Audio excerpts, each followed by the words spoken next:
If you're doing design in the 2010s, you definitely remember the low poly illustration trend, which was drawing triangles over a photo in Illustrator or Photoshop and then filling in each triangle with a color from the original image to get some work like this. That is actually my illustration that I did when I was like 15 or 14, because this was one of the effects that made me want to learn graphic design. And the main problem with this was that it takes forever to get anything out of this style. And I've always wanted to revisit this somehow. So we just added a full polygon dithering category to Dither Boy as a free update with full control over things like geometry and scale and how the colors are distributed. And I'm going to show you how that works in this video. Quickly before we start, Dither Boy is a one-time purchase software.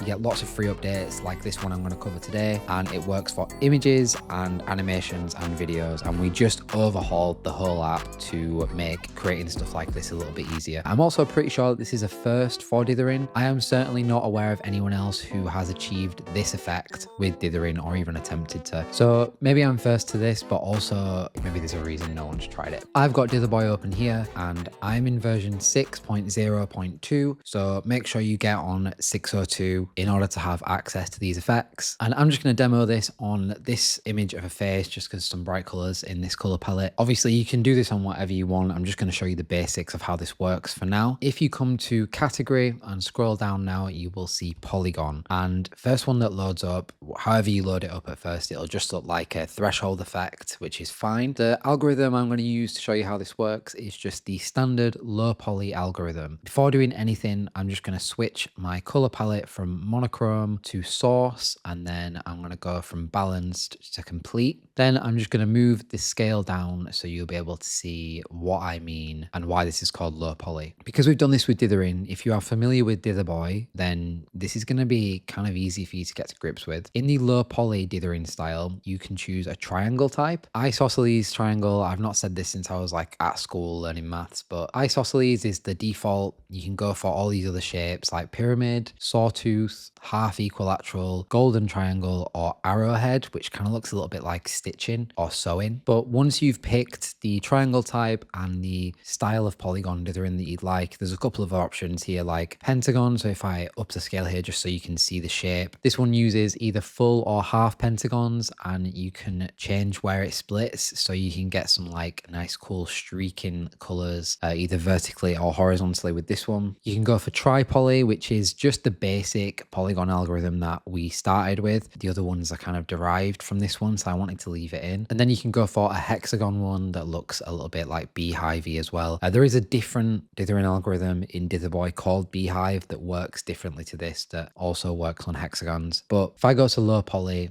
go for, let's say, the pyramid triangle style and just set my scale where I want it. The only other part you really need to do to get to the low part of the poly is just reduce the color depth. I've not touched on color depth much in any of my tutorials just yet, and I'm gonna soon probably just do a video on the color system itself. But what you want to do is just reduce the color depth and adjust the scale and maybe your other values in your adjustments until you've got something that resembles your original image. So contrast, saturation, brightness are going to help me bring back the eyes a little bit in this one. And if I just lower the scale a little bit of the triangles, you essentially just want to find the sweet spot between a really simple image in terms of the amount of colors. Like you want it to be as flat as possible color wise and have the shapes sort of do the work in making up the details. Now, the main thing that you lose out on if you opt for doing this by dithering rather than illustrating by hand is that obviously you could go for much larger triangles in some sections of an image if you do it with pen tool, but obviously this is just sort of an attempt at this style or a version of this style done with dithering, and because I'm wanting to try and do new things with dithering or sort of see where the limits are basically. But from here, once you're happy, you can always export this and just work on top of it if you wanted to add those bigger triangles in. And the polygon dithering works with the rest of the app, so you can animate or do this on videos too. I had a lot of fun putting this together, so I will show you some of the examples that I made on screen. And this is just one of many new things we added in version 6 so far. So I'm going to slowly work my way through getting videos out explaining all this stuff. Definitely let me know if you create anything with this new category of dithering. Lots more videos, updates and tutorials coming soon. Thank you for watching and I'll see you in the next one.